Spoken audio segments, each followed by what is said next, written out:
Assalamualaikum warahmatullahi wabarakatuh. Semangat pagi anak-anak hebat. Semoga kalian senantiasa dalam keadaan sehat dan berbahagia. Selamat berjumpa di video pembelajaran geografi bersama saya, Kak Wika. Pada video pembelajaran kali ini, kita akan membahas tentang keanekaragaman hayati. Tempat di mana kehidupan beraneka ragam tumbuh dan berkembang, dari hutan hujan tropis yang lebat hingga lautan biru yang dalam. Setiap makhluk hidup memiliki perannya masing-masing dalam menjaga keseimbangan ekosistem kita. Tanaman, hewan, dan mikroorganisme kecil semuanya saling berhubungan dan saling bergantung satu sama lain, membentuk jaringan kehidupan yang begitu kompleks namun harmonis. Di sini, dalam keindahan alam yang memukau ini, kita bisa melihat betapa kaya dan berharganya kehidupan di bumi. Mari kita mulai petualangan kita menjelajahi dan memahami keajaiban keanekaragaman hayati yang ada di sekitar kita. Keanekaragaman hayati adalah keberagaman kehidupan yang berbeda yang dapat ditemukan di bumi. Keanekaragaman hayati mencakup segala bentuk kehidupan di bumi ini, mulai dari tumbuhan, hewan, hingga mikroorganisme yang tak kasat mata. Semua spesies ini hidup dalam ekosistem yang beragam seperti hutan hujan, padang rumput, laut, gurun, dan pegunungan. Masing-masing ekosistem ini memiliki keunikan tersendiri dan memberikan tempat berlindung sebagai sumber makanan dan sumber daya bagi spesies yang hidup di dalamnya. Di dalam hutan hujan misalnya, ada ribuan spesies tanaman, hewan, dan serangga yang hidup berdampingan dan saling mendukung satu sama lainnya. Di terumbu karang, ikan-ikan berwarna-warni dan organisme laut lainnya menciptakan kehidupan yang penuh warna di dasar laut. Keanekaragaman ini menunjukkan betapa kayanya bumi kita dan betapa pentingnya setiap elemen dalam membentuk kehidupan yang seimbang. Dalam ilmu geografi, fenomena keruangan makhluk hidup yang meliputi flora dan fauna merupakan kajian dalam fenomena geosfer, yaitu biosfer.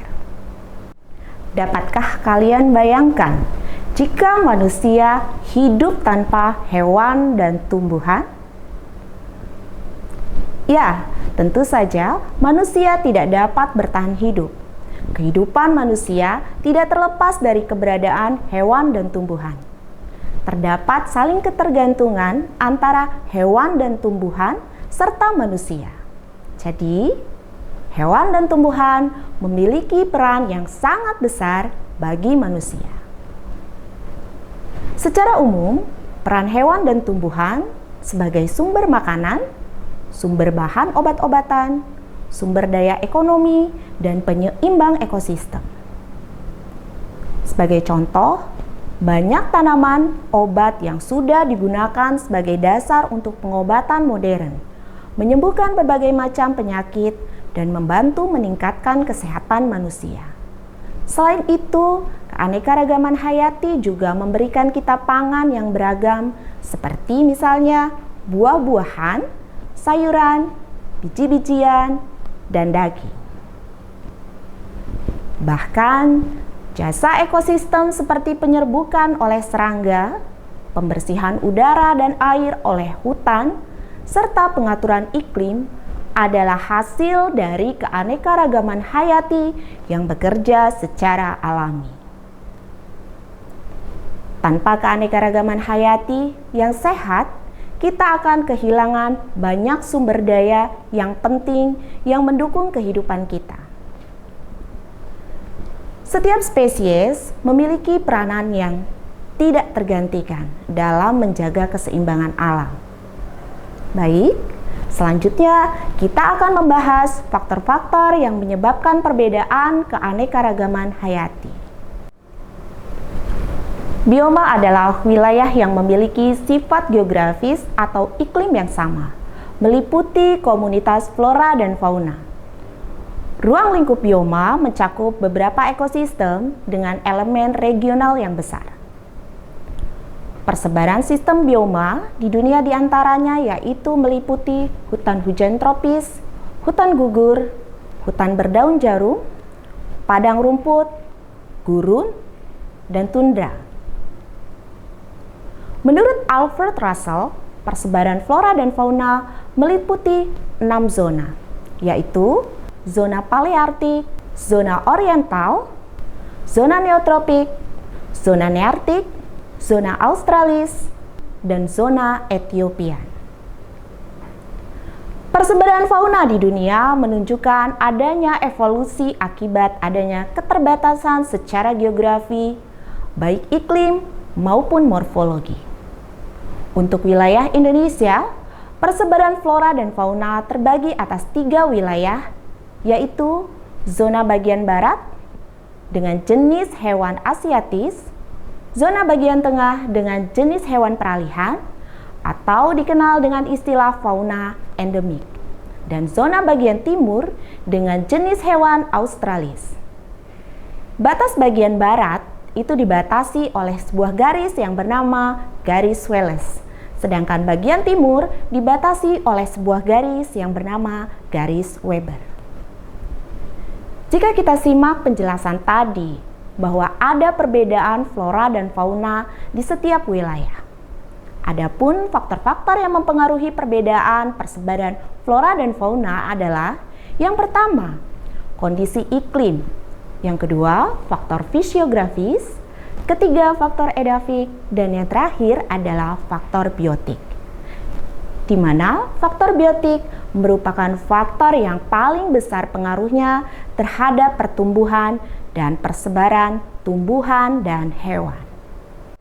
Namun, keanekaragaman hayati kita saat ini berada dalam bahaya besar.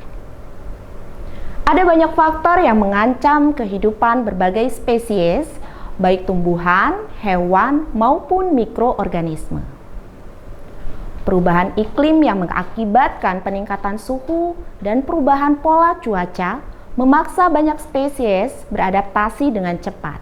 Dan sayangnya, tidak semua spesies mampu melakukannya. Selain itu, deforestasi atau penggundulan hutan menyebabkan hilangnya habitat alami bagi berbagai spesies. Ketika hutan harus dihancurkan untuk pembukaan lahan, banyak spesies kehilangan rumah dan sumber makanan yang pada akhirnya akan mengancam keberlangsungan hidup mereka. Polusi, baik di darat maupun di laut, juga menjadi ancaman yang cukup serius. Sampah plastik di lautan misalnya, dapat merusak ekosistem laut. Menghadapi ancaman terhadap keanekaragaman hayati, manusia telah melakukan berbagai upaya pelestarian. Pendirian Taman Nasional adalah salah satu langkah penting untuk melindungi habitat alami, memberikan tempat aman untuk flora dan fauna untuk berkembang tanpa gangguan. Di banyak negara, konservasi spesies dilakukan dengan cara melindungi hewan-hewan langka dari perburuan dan perdagangan ilegal, serta memastikan mereka memiliki lingkungan yang sehat untuk bertahan hidup. Selain itu, program restorasi habitat yang rusak memberikan kesempatan bagi ekosistem untuk pulih. Misalnya, penanaman kembali untuk pohon yang gundul atau pemulihan terumbu karang yang rusak di lautan. Semua ini adalah bagian dari upaya menjaga keseimbangan alam yang juga akan berdampak positif bagi kehidupan manusia. Melalui pelestarian, kita tidak hanya melindungi spesies yang ada, tetapi juga menjaga sumber daya alam yang sangat kita perlukan untuk masa depan. Perlindungan terhadap keanekaragaman hayati bukanlah tanggung jawab satu pihak saja, melainkan tanggung jawab kita semua. Mari kita bersatu untuk masa depan yang lebih lestari. Semoga materi yang telah dipaparkan akan menambah wawasan kalian tentang keanekaragaman hayati. Jangan lupa untuk terus bereksplorasi, memahami berbagai materi yang lain. Sampai jumpa. Wassalamualaikum warahmatullahi wabarakatuh.